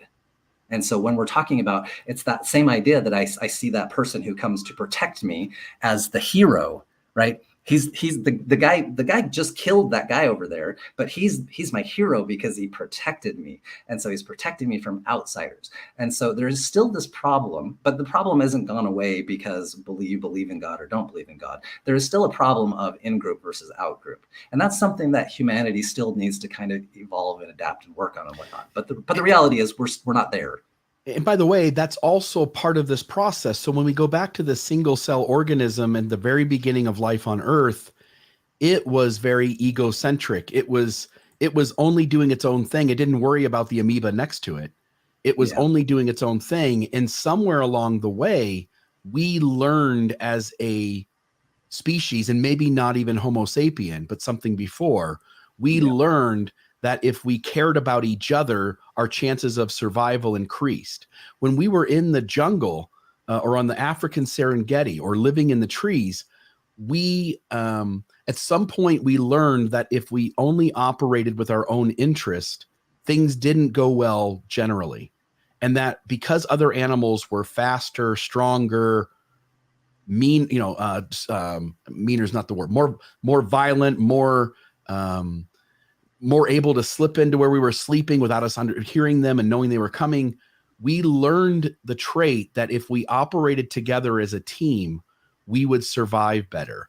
And just as you pointed out, I went too far. Just as you pointed out that it's a evolutionary trait being developed, just as we used to be egocentric and there became a moment where we entered ethnocentricity, entered tribalism, it is also within the realm of thought when we look around the world and we now sense that we're in a world where one bad guy on the other side of the water can push a button and kill all of us. Like literally Russia has enough nuclear arms that if Putin can get the order out and somebody obeys it, he can literally send off enough nuclear weapons that kills all of us. Once you understand the world we live in, it becomes very easy to grasp that as we move from egocentricity to ethnocentricity, we are also right now moving from ethnocentricity to world centricity, where we do value all life as having same value as those that look like me and act like me. This process is working itself out in real time. Yeah. And I think that the key though, the key as well to that idea of Putin having all these nukes and whatnot is that if Putin were to launch those things, it's because of that tribalism, right? He's seeing himself, Russia as this in group and the rest of the world as an out group. And so, unfortunately, it doesn't matter whether he believes in God or doesn't believe in God. That's actually totally irrelevant to the question as to where he gets his values from.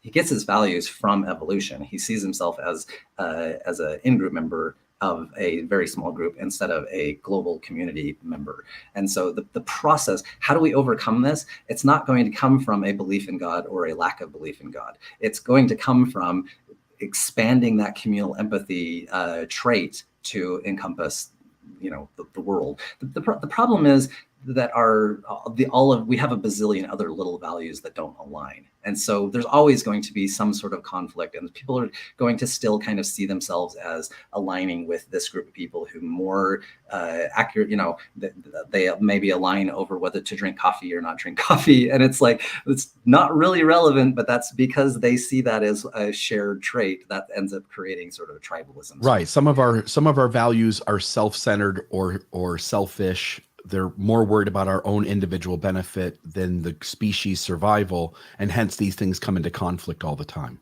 Yeah, but I can, if we're asking how do I work with other people in order to form a society where I know that I'm safe, I'm still appealing to these basic values, these values that are 99% for sure going to be in the society and continue in society forever, or for. And it's been going for millions of years. I don't see it changing in the next 10 years.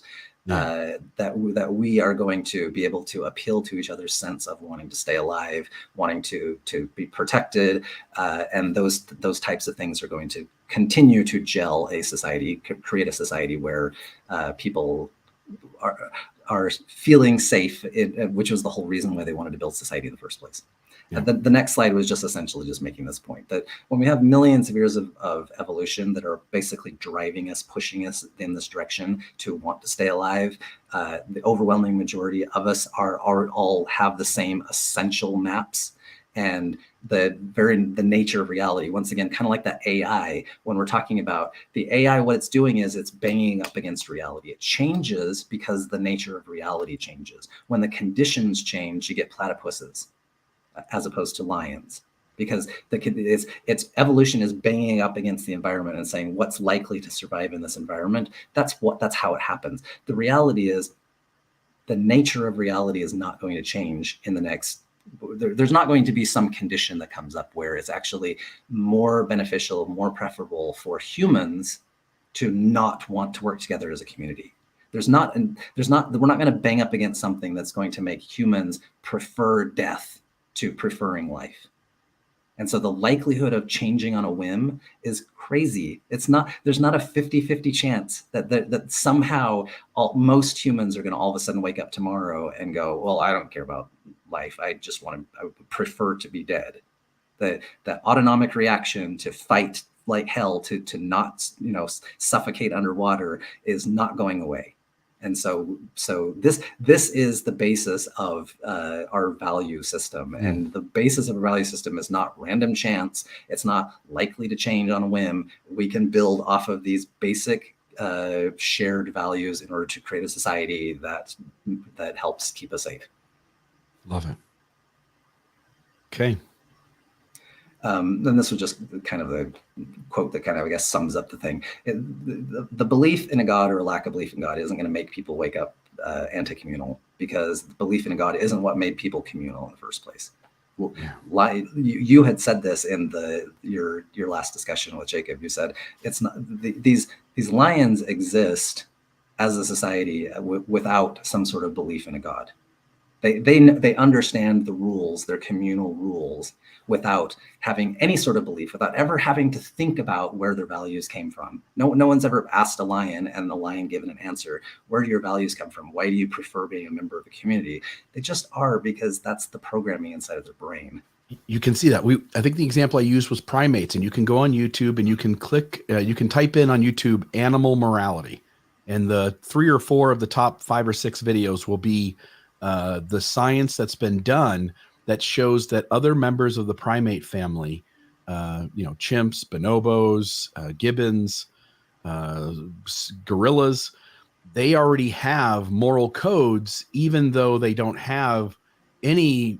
We couldn't even posit that there's a supreme being that gave it to them. That's not even real. So we already know that. Wait, Mufasa. Right. The idea that we put, and the idea that such has to come from God in the first place, is putting the cart before the horse. You have to recognize, at a bare minimum, if you're going to be a rational thinker, you have to recognize that there are parts of the animal family that are outside of abstract thinking that we have to imagine a supreme being out there who gives us answers to prayers, that animals who have no access to that created their own moral codes without it. Yep. And as you point out, if the underlying foundation is we want to survive, these are the things that have allowed us to, because all the animals in our species that didn't do this ended up dying. So these are the traits that we have now. And if we went back a million years, there would have been, at some point, if we go back far enough, there would have been a species of that animal, again, maybe not even the exact same species, something earlier, that didn't operate that way. And when the environment changed, they didn't have the skill set to make it. And so these traits were the ones that got passed on, because as the environment changed, as the stimuli was different, these are the ones that had the ability to adapt to the new environment. And now they're here and the others aren't. Yeah, and no platypus, I mean, obviously they're animals, but no platypus is asking another platypus where you get your values from. They don't care, because they don't form communities. And so for them, the very question itself is not an objective question. It's not even starting. It's not starting from an objective perspective. It's starting from a very self-centered perspective to say, I want to stay alive, and I want to make sure that you also want me to stay alive. And so it's that question to say, where do you get your values from, presupposes that you have already gone through this evolutionary chain to say, I do want to stay alive. I do want to be part of a community. And so then you ask this question to say, well, where do you get your values from? Well, I get my values from the same place that you got your values from. I got it from evolution. And so I can be fairly certain, I can't guarantee that any single person did not have some sort of weird, flip of the switch that occurred, but statistically speaking, 99% or more are going to have the same switch that I have. And so when you live in a democracy where most people get to vote and decide whether or not, should we have murder be outlawed, or should we have it be requirement that we have to murder? 99% of them are going to say murder should be outlawed. And it doesn't matter if they believe in God. It doesn't matter if they don't believe in God. We're going to all pretty much agree that I don't want to die. And so, working as a community means if I make the same rule and law for you, then that helps keep me safe. And so 99% of us are going to vote, yeah, murder's bad. And the other side of the coin is that theists would like to suggest that having a God-given morality makes it better. But the reality is, even in a God-given morality, some people are choosing to interpret the stimuli as suggesting they do the thing that's counter to the moral code that we're all collectively agreeing to anyway. Yeah. And if you worked it out, probably statistically, it doesn't really have anything to do with whether they believed in a God or didn't believe in a God. It just is statistically randomly, you're going to get some bad apples. When we say bad, we mean from the perspective of map one. Yeah. Yeah. Of counter to the best way to survive as a people. Yeah. I did have two other kind of quick thoughts, but they're not really related to this. If you want to call it good here, that's fine. If you want to just kind of cover them real quickly, that's fine too. Either way. Let's do it. Let's cover them. Okay. So there was something kind of interesting, and this is on the next slide. There was something kind of interesting that Jacob brought up where he said, obviously, Christianity has brought about something so amazing that didn't exist, for the entire history of humanity. And this European Enlightenment did. The ways of thinking of the European Enlightenment are so drastic and so different than basically anything that came before, that it is actually kind of interesting to say, well, where did this come from? And so, of course, he's saying it came from Christianity. I have a problem with that, because we have like 1600 years of Christianity to account for.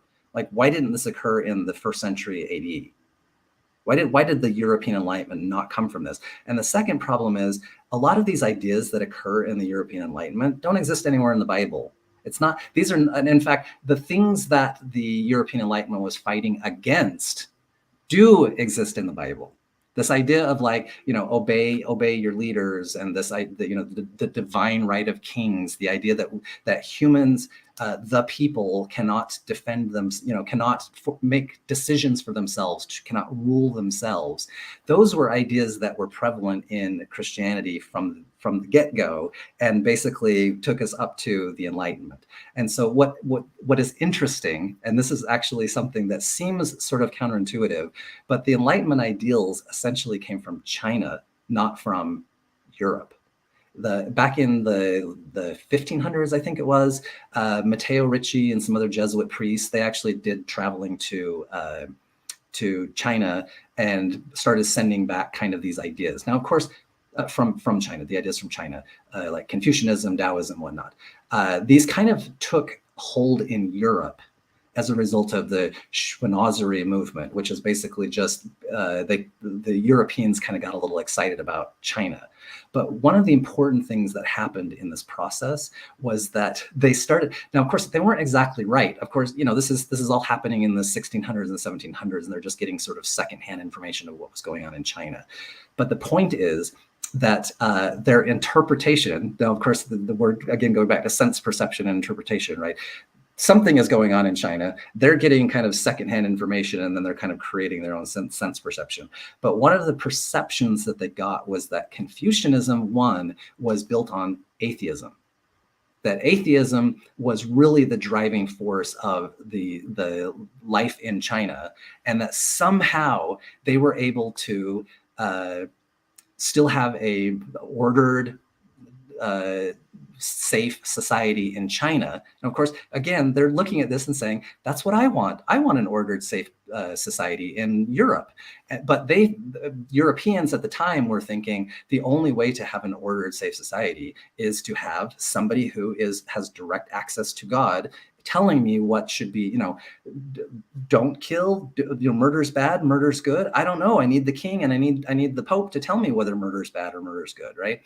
But then they learn about, they kind of have this brush up against reality, right? They all of a sudden their perspective starts changing because they see that here's this entire culture that's been around for 1,000 years or more that is based on atheism. And then so they started seeing that as morally superior to their own system of having a king and having the Pope basically tell them what to do.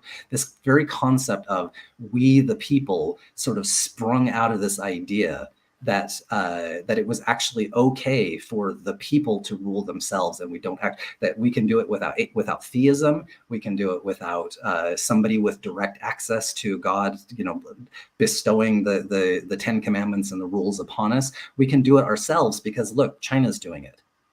And then there's another concept too, which is laissez-faire is a very important principle in the Enlightenment movement, which was essentially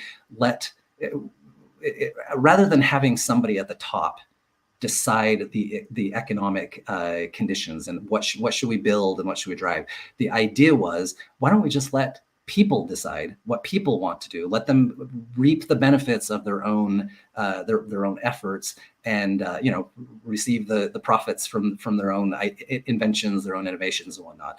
And this was it kind of popped out of the French economist movement, also part of the Enlightenment movement, and they called it laissez-faire. Libertarians love laissez-faire. You talk to a libertarian, they will talk about laissez-faire all the time. I think this is one of the greatest ideas that have ever come out, because ultimately we are the beneficiaries of that laissez-faire concept. You think about what kind of sort of technology we had 200 years ago or 300 years ago, and then think about start 300 years ago and start heading backwards. It's pretty much the same exact technology. Right? What people were doing 300 years ago to get around in horses and buggies, that's what they were doing 10,000 years ago, was moving around in horses and buggies. This laissez-faire idea of let people come up with some invention and then get that invention out to the entire world so that they can then reap the benefits of that, sort of builds on each other, and it kind of creates its own environment where we now have cell phones and computers and spaceships and whatnot. But laissez-faire itself doesn't come from the Bible. That's not an idea that came out of Christianity. It came out of the Shwanazri movement, that the laissez-faire is a literal direct translation of Wu Wei, which is a Taoist philosophy of let it be. That's literally what laissez-faire means. And so, and I just want to put Richard's comment up here, because I think we could address this really quickly. Why is a silent deity necessary if we have our own morality? And one thing I would suggest, Richard, and everybody who's watching, and this will go off on a little bit of a tangent, but then I'll come back. Take that question and watch a TV show like Vikings, and watch different cultures whose survival depends on, unfortunately, violent tribalism. And if you have a group of people who have other groups of people around them that you are threatened by, it is crucial that you motivate your people to fight with all of their vigor. It is also crucial that you not be questioned, because if every move of yours is questioned, you're creating doubt in the community, and your community is now weaker against the outside threats by having that doubt be present in having factions. So by creating an outside voice, God, who is behind your tribe 100% and your leader 100%, you have given yourself an advantage that you would not have if you left the outside authority voice away. And so at some point, part of our ability to create really big myths and to place our moral code in an outside voice, to place us as the chosen group of people and everyone else is other and less than, it becomes really clear to see why God, an outside voice as your authority in your tribe and as the advocate for your king or your leader, you can sense the survival benefit of those kinds of creations.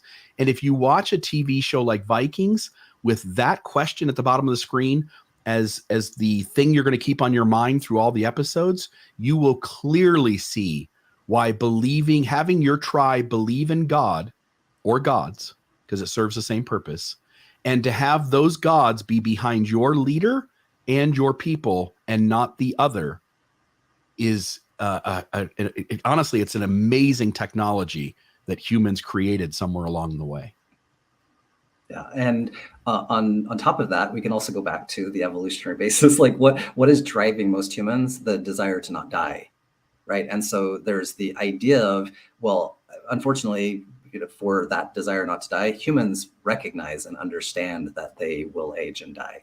And so that gives us a sort of apprehension about the idea of death. So it's the very notion of, I don't want to die, that creates I need something to kind of give me sort of some hope that's going to get me through to the afterlife. It's only because we care about not wanting to die, that generates this idea of a God, that we want to believe that there is something there waiting for me after I die. The Valhalla, yes. Right? Yeah.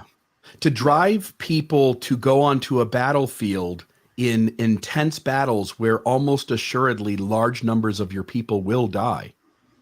They're the creating the myth that if I die honorably, I go to this magical place on the other side, is a incredible mechanism, an incredible myth to get people to actually put themselves in danger's way. Because as you pointed out, the evolutionary processes run as fast as hell from danger. And yet in certain situations, our collective survival, even at the individual's demise, is crucial to the human race. And as we split ourselves into tribes, convincing the tribe that if they died honorably, they would go to Valhalla, meant that you gave them a myth that now they would put every bit of their energy into the collective survival, even at the loss of their own life. Okay. And what else? What was the other point you wanted to go into? We can probably be done with this one, but the point is essentially that most of the things that we think of as Enlightenment, the European Enlightenment values, don't really line up with Christian, with the 1500 years of Christian history. But it does very much line up with the Shwanazri movement that occurred just kind of as part of the Enlightenment, occurred at the same essential time. And then the very last thing was on the next slide was Jacob had put up a slide where he was essentially saying these are essentially the only two options that you have for if you start with a non-theist. Now, of course, we've just gone through for the last 2 hours and talked about why you don't have to actually start with either one of them. It's not like Carrie Milstein is saying that we start from the belief in order to arrive at the belief. But even if we're somehow going to end up in nihilism, if nihilism was in fact, by following these rules, the most reasonable of the options that he gave on his map, the problem, and the reason why I even brought up this thing, was because I wanted to kind of comment on some of the ways that he described why we wouldn't choose nihilism. And so he used I took these quotes directly. He says, "I don't find this idea of no God compelling. The nihilistic whole is about as bad as it gets." Now, see, once again, we're just talking about bad and good is a value, right? Is it bad? Is it good? How do we say bad? What are we even basing that on? Well, we're basing it on that fear of death, essentially, that when we die, we're going to cease to exist. Stuck in the dark night of the soul. Well, that's not a reason to, I mean, it is a reason, but it's only a reason in the same sense, like to say, I don't like vanilla ice cream. I don't choose vanilla ice cream because I don't like vanilla ice cream. That's not an objective reason to reject vanilla ice cream. It's just your personal preference. To say you get stuck in the dark night of the soul, bad as it gets. Once again, a value system. Can't get out, miserable. I'm miserable. He's describing nihilism, the reasons to reject nihilism, in very, very subjective terms. And so the point here is that even in trying to create an argument for nihilism, if this comes up again in the conversations, it'd be very interesting to say, okay, but what are your objective reasons for rejecting nihilism? Because none of the reasons you gave me, like if we all agree that nihilism is the most reasonable thing, but I'm rejecting it for preferential reasons. I'm rejecting it for subjective reasons. That doesn't actually tell me why nihilism is wrong. And for the record, is nihilism the most reasonable? I mean, it depends on what definition you're using of nihilism, right? It's possible that nihilism is just merely nothing matters, whatever. I don't really believe that, because I think that we do have values, whether or not there are these eternal objective values. I still prefer staying alive. Evolutionarily, I prefer that. And so there are still lots and lots of things where I can create a value system that help increase my chances of staying alive versus getting killed. Does any of that matter after I die? Maybe not. And maybe that's what we mean by nihilism. But my preference, my desire for it to be otherwise, isn't the reason why nihilism is wrong. Yeah. Two thoughts about the conversation with Jacob that came up for me kind of in this conversation with you. One is that even if, whether God is real or not, even if collective agreement in our society that God is real and that him being not real leads people to nihilism, which again is all debatable anyway. But even if we start with that assumption, such doesn't make God true. Just because the human experience without a supreme being in our minds leads us to more negative choices about our well-being or others' well-being doesn't necessitate that God is real. In other words, what Jacob's saying there is that it's better that we all pretend. Whether God is real or not, it's better that we all pretend he is.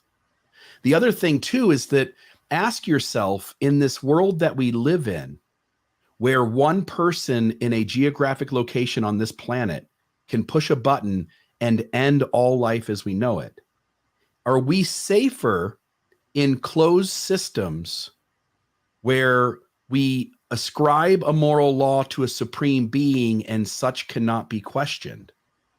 Or are we safer in open loop systems where a bad apple is threatening the health and well-being of the entire planet, and we all have the ability to go, that's not okay, stop that now? And what I'm sensing is we are entering a world. It became this way the moment that someone could cause harm to the entire planet from one spot on the earth. We are entering a world, and we're in it already, by the way. We've been in it for a decade or two, maybe more, 30 years. But we're entering a world where tribalism is going to be the death of us if we don't evolve to something world-centric. And world-centric is never going to work when one particular system says, I'm the only right choice, you have to choose me. And hence my suggestion to Jacob is that whether God is real or not, we actually might be safer and better off if we all pretend he isn't. Yeah. Yeah. Anything else, my friend? I think that essentially covers my point. I guess just if we're just kind of just wrap it up, the basic idea is I am 100% in agreement that you can't start in the house in order to explain the foundation of the house. You can't say that whatever was the parts of the house that are under debate can't be the reason or the basis for why that is. And so we have to 100% agree that when Jacob is trying to turn this into kind of a more philosophical question, of more philosophical debate, I'm 100% behind that, because I think that you need those philosophical legs. You need to be able to support what you're arguing, whether you're talking about values or whether you're talking about I can trust my eyes or whatever the case might be. Totally agree. I totally disagree when we're talking like kind of the Carrie Muhlestein idea. And Jacob says this multiple times in his argument, that you must start essentially with, he doesn't say exactly this, but you must start with the conclusion in order to arrive at the conclusion. You must start with a belief in God to arrive at a belief in God. You must start with atheism to arrive at atheism. That's just simply not true. You can, your foundation can be as simple as the rules that I laid down right here, to say, using these rules that don't assume the matrix is real or not real, that don't assume God is real or not real, but we can come to what is likely, what is probably the truth, what is probably the basis for our value system. And they will answer, we answer through that, we essentially answer the question of, where do you get your values from? We learned that the question itself is based on a value, and the answer is, it's probably from evolution, and it's probably unlikely to change. We can work together to come up with a system that accomplishes our shared values. Yeah, and to demonstrate that point, and again, I don't mean this in a rude way, just that Jacob admitting that he'd never been through a faith crisis, right? That there's a certain ignorance there, which is that when I went into deconstructing Jesus, not with the intent to deconstruct Jesus, I went into the act of doing that fully believing that Jesus was the Messiah. And when I read books like Reza Aslan's Zealot or Bart Ehrman, I went in as a believer, but using the tools that you just explained. And I ended up with what my brain told me was the most rational answer. I no longer allowed extra inferences. I didn't go looking for apologetics to make it work. I instead said, hey, here's the data. Here's where the experts in this field agree. And it would require me to make more allowances, conjecture, inferences to continue to hold on to Jesus as the literal Messiah of the world, who reanimated after 3 days. And these gospel authors are telling a coherent story about him. That I wasn't doing it the way Jacob was explaining. I'm doing it the way you're explaining. Like, that's the way the world works if we're being rational, critically thinking human beings. Yeah, and just on that point, the reality is those rules that I've laid down, you can't operate in the world without essentially following those rules. Like the very notion of where do you go to buy your groceries at the grocery store? The very fact that you go back to the same place where you saw the grocery store last time, assuming that it's going to be there, you can't know with absolute objective certainty that I mean, not even just laying aside the whole matrix stuff. They could have just destroyed the building at night, overnight, or since the last time you went to the grocery store. It may not be there, but the point is, you don't drive to the block over and whatever. You go to where it's reasonable, where you're using the least amount of inference and making the decision based on that. That's how we must operate in the world, is by saying, okay, based on the information that I have, what's the most likely, what's the least inferential place to drive to in order to find the grocery store? If you were to follow a different set of rules, you couldn't operate in the world. You couldn't operate against the world. And so whether you want to or not, you follow these rules. You only break these, people only break these rules when they have a kind of a pet belief that they wish to be true, and then all of a sudden they go, oh well, I'm going to use a different set of rules. Okay, but then you're the one creating your own set of rules. Okay, then defend that other set of rules in your own house, without referring to your own house. The problem is when Jacob is saying, this is true of any theist, when they say, well, you have to start with with God in order to conclude God, well, then you just broke your own rule that you have to start with the foundation, with the non-belief in order to arrive at the house. Yeah. The other side of that too, to what I was saying earlier, that we're all better off if we pretend there is no God. It's because if God is real and he's out there and he wishes that we would all understand him clearly, but even the most ardent theist recognizes that the voices inside their religious tribe are hit or miss. And there's the extra layer that those voices make themselves less able to be questioned than if they say, hey, I don't have any more authority than you have. Like, let's hear the best of ideas. Instead, it's, I know what you couldn't possibly know. And hence it becomes unquestionable. And in today's modern world, if we all want to survive another 1,000 years, we're going to have to come up with a way in which bad ideas can be easily questioned and pushed back on, and not place those ideas in insulated systems where people have to go along with the idea and can't exactly push back against it, at least not easily. Because we'll end up with, we're going to sooner or later end up with a bad apple who causes a lot of harm to this planet. Yeah, the best of ideas need to surface to the top. Anything else, my friend? I think that basically covers it, unless you got something else. No, I thought that was a beautiful discussion. We stayed pretty much within the 2 hours, and I hope that folks benefit from this. So, folks, Mormon Discussion Podcast, please, thank you, Spencer, for your time. Folks, to help keep kind of these things going, please go to Mormon Discussions with an S on the end.org. Click the donate button, send a few bucks. We would deeply appreciate it. We're going to continue pushing back. By the way, folks, I'll be in Salt Lake City May 30th for a presentation, Q&A with John DeLynn up in Alpine, Utah. Folks, you should have seen, I don't want to pull it up right now, but you should have seen the link for that. Folks, if you have any desire to want to go to that, please reach out to me. I'll get you the link if you don't have access to it. And then also Mormonism Live tomorrow night will be a ton of fun. You saw Radio Free Mormon in the comments. I blew his mind this week about what we're going to present tomorrow night. And we're both excited to share the information with you. So we hope you'll turn in there. Spencer, I always appreciate your rational thinking and your logic. These systems are always trying to put themselves into a bubble that they're not allowed to be bothered. They're not allowed to be criticized, not allowed to have you exactly poke holes at it. And I think we are all better off poking holes at bad ideas. So thank you for being a critical thinker, my friend. Amen. And thanks for having me on. Take it easy.